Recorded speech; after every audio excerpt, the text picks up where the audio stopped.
Sa video na ito ay pag-uusapan po natin ang kasalukuyang kalagayan ni Shiba Inu or si SHIB na isa po sa mga kilalang meme coins dito sa crypto market.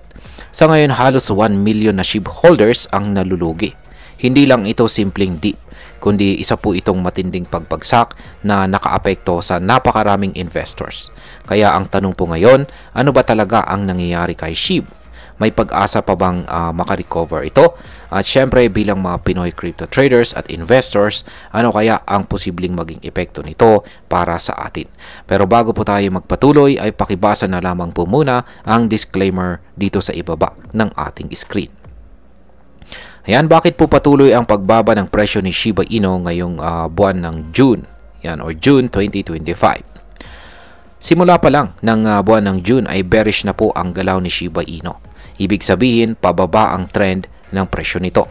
Sa ngayon ay nakapagtala po si SHIB ng 9.02% na pagbaba mula nang magsimula ang buwan. Para sa mga matagal nang sumusubaybay sa kanya, hindi na ito gaanong nakakagulat. Sa katunayan, mula pa noong taong 2021, palaging lugi itong si SHIB tuwing pagsapit po ng buwan ng June. Noong June 2021, bumaba po ito ng 4.75%. Noong taong 2022, halos 12% ang binagsak. At noong taong 2023 ay 11.5%.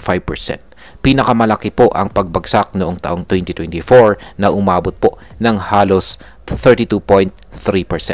Ngayon taong 2025, marami ang umasa na magbabago na ang pattern dahil sa hype ng bull run.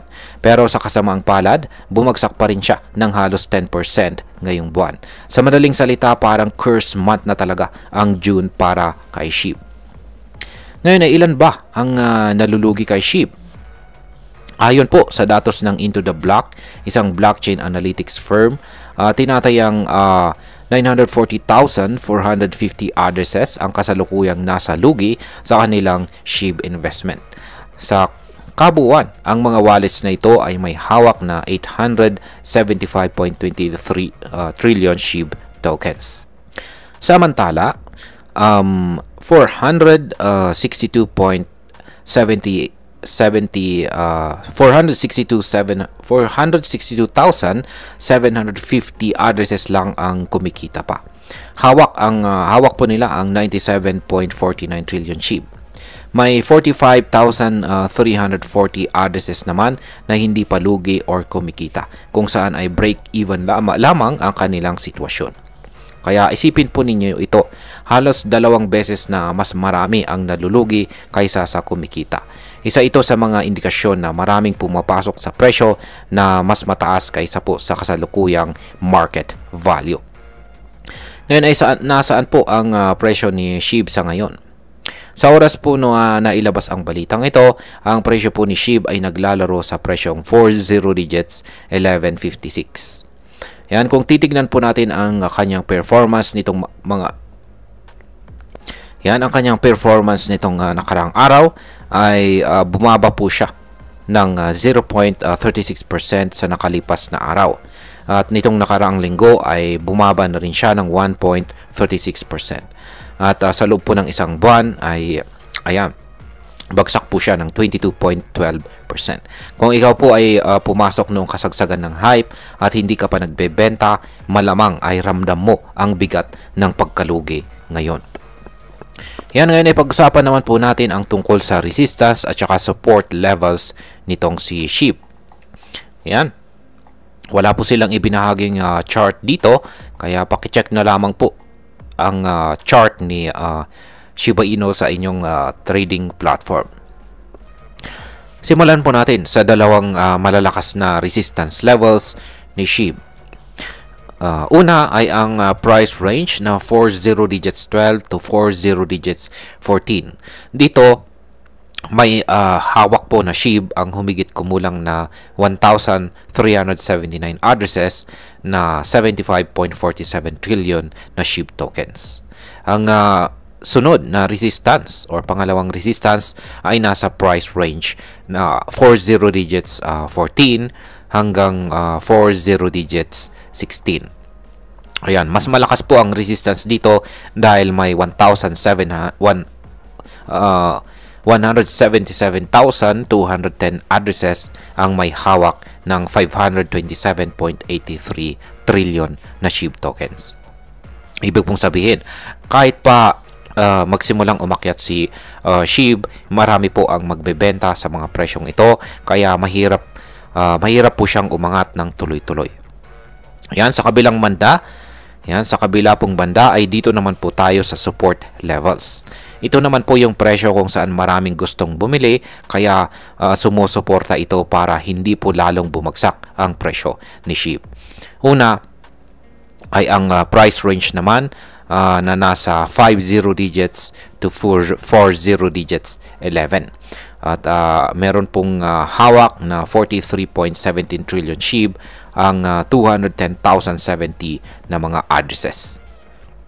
Ang pangalawang support ay nasa 50 digits 7. Ayan.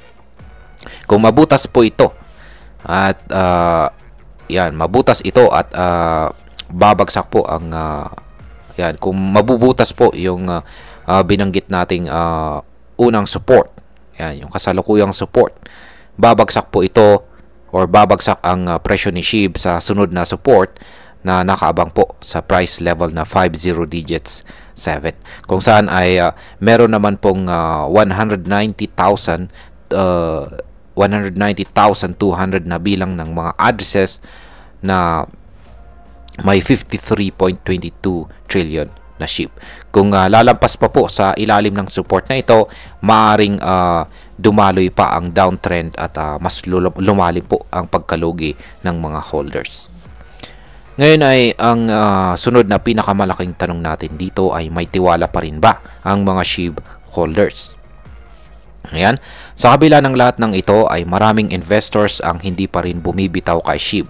Ayon po sa data, nasa 1.13 million addresses ang mahigit isang taon ng hawak ang kanilang tokens. Sa kabuuan ay sila po yung may hawak na 782.86 trillion na SHIB. May 284,300 addresses naman na hawak ang kanilang tokens sa loob ng 1 hanggang 12 buwan na may kabuo ang 174.71 trillion SHIB. Ibig pong sabihin ay marami pa rin po ang umaasang tataas si SHIB kahit mabagal ang kanyang pag-angat sa ngayon. Ngayon ay pag-usapan na po natin ang posibleng epekto nito para sa atin bilang mga Pinoy crypto traders at investors ni Shiba Inu. Ayan, bilang mga Pinoy traders o investors ay maraming natututunan po sa ganitong mga pangyayari. Una, dapat po nating tandaan na ang hype ay hindi po garantiya ng kita. Kahit pa si SHIB ay laging trending sa social media, kung hindi po natin alam ang timing ng pagpasok at labas, malaki po ang posibilidad ng pagkalugi. Ikalawa ay napakahalaga po ng tamang entry point. Kung bibili tayo sa panahon ng bullish hype pero hindi natin alam kung saan ang resistance, madali po tayong maipit. At ikatlo, kung long-term holder po tayo, dapat po nating suriin ang fundamentals ng coin. Hindi lang po basta sumasabay sa uso. At bilang panghuli, ang masasabi ko naman tungkol dito ay para sa akin ang kaso po ni Shiba Inu ay isang malinaw na paalala sa crypto. Hindi po sapat ang popularity. Kahit milyon pa ang sumusuporta sa isang token, kung walang malinaw na use case or solid development, magiging mahirap para sa presyo na mag-sustain ng pag-angat. Gayun pa man na hindi rin pwedeng i-discount ang posibilidad na si SHIB ay makabawi, lalo na kung may mga bagong development mula sa kanilang ecosystem tulad po ng Shibarium o mga partnership. Pero para sa mga gustong pumasok ngayon, dapat po tayo mag-ingat. Gumamit po tayo ng technical analysis, sundan ang support at resistance levels, at huwag po tayong basta-basta padadala sa hype. Dapat po nating alamin ang ating risk tolerance at huwag pong ilalagay ang buong savings natin sa iisang token lamang. At ayan, hanggang dito na lamang po tayo sa video na ito mga ka-crypto. Marami pong salamat sa panonood. Ingat po tayo lagi at God bless po sa ating lahat.